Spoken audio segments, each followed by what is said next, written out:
स्य ज्ञानाञ्जनशलाकाय चक्षुरुन्मिलितं येन तस्मै श्रीगुरुवे नमः. So we are continuing to read Hare Krishna, Krishna Krishna, Hare Hare is the transcendental process for reviving this original pure consciousness.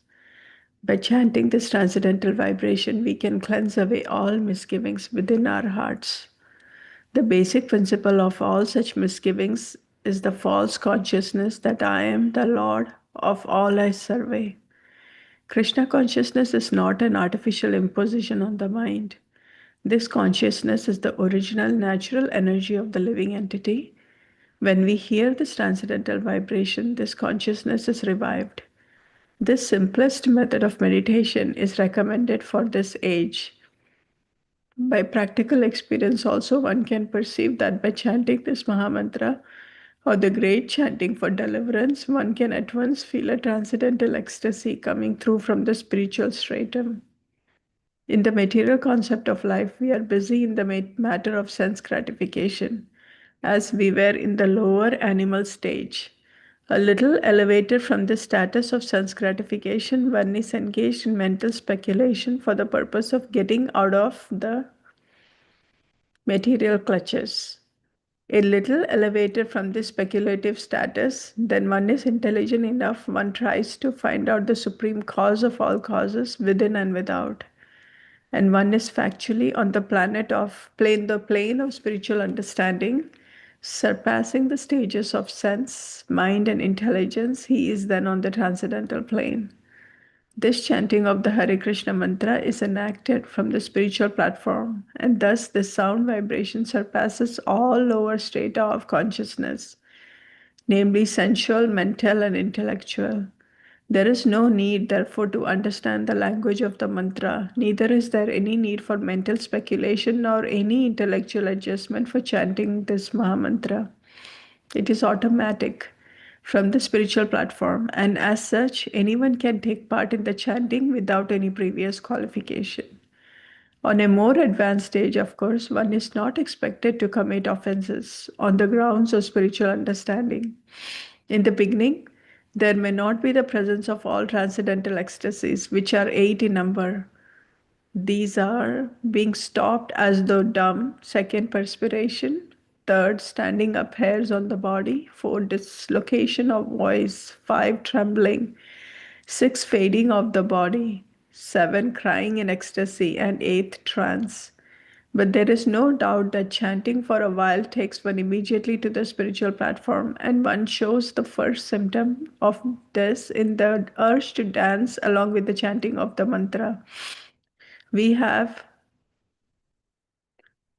seen this practically. Even a child can take part in the chanting and dancing. Of course, for one who is too engaged in material life, it takes a little more time to come to the standard point. But even such a materially engrossed man is raised to the spiritual platform very quickly.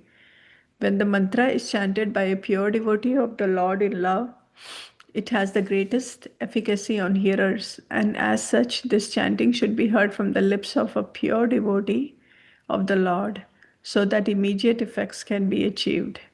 As far as possible, chanting from the lips of non-devotees should be avoided.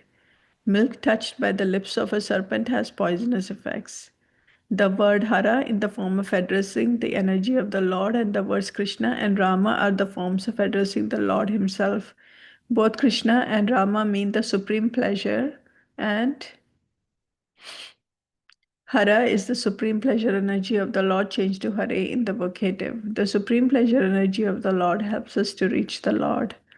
The material energy called Maya is also one of the multifarious energies of the Lord, and we, the living entities, are also the marginal energy of the Lord. The living entities are described as superior to material energy. When the superior energy is in contact with the inferior energy, an incompatible situation arises. But when the superior marginal energy is in contact with the superior energy, Hara, it is established in its happy, normal conditions. These three words, namely Hare, Krishna, and Rama, are the transcendental words of the Mahamantra, transcendental seeds. The chanting is a spiritual call for the Lord and His energy to give protection to the conditioned soul. This chanting is exactly like the genuine cry of a child for his mother's presence. Mother Hara helps the devotee achieve the Lord Father's grace, and the Lord reveals himself to the devotee who chants this mantra sincerely. No other means of spiritual realization is as effective in this age of quarrel and hypocrisy as chanting of the Mahamantra. Hare Krishna, Hare Krishna, Krishna Krishna, Hare Hare, Hare Ram, Ram Ram, Hare Hare. I think we can stop here. Basically, now this first section is speaking about the importance, I guess, the meaning of the Hare Krishna Mahamantra and also the significance of the Mahamantra. This is also starting with this, also explaining the stages of realization, how in the beginning somebody is very much involved in the gross material senses and just want to satisfy their senses. That's all it is. Then a little bit of more realization comes, and then they are trying to get rid of all the sufferings and want to get liberation. But then the higher than that is the transcendental plane, where one is then seeking for who is that behind all of this, right? And who is that? So then having that relationship and seeking for the Supreme Lord, that's like the highest one. So that's the kind of the stages of realization. And it is also talking about how the holy name is not from this world.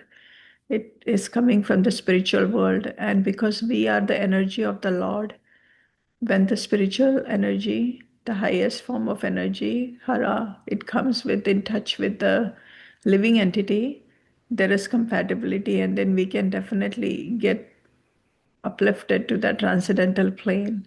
So that's the magic of the Mahamantra. But again, the important part is that we avoid offenses, try to avoid offenses while chanting the holy name of the Lord so we can benefit. And as it is coming from the supreme plane, it is going to really give us the benefit of removing all the contaminations from the heart and slowly qualifying us to be able to return back to Godhead. So that's and then of course, with the meaning that we read every day about the holy name, the meaning of the terms Rama, Krishna being the supreme pleasure, and Hara being the energy of the Lord. And really, the prayer of this Hare Krishna Maha Mantra is to please accept us, accept our service. And so, with that, we can continue to chant it.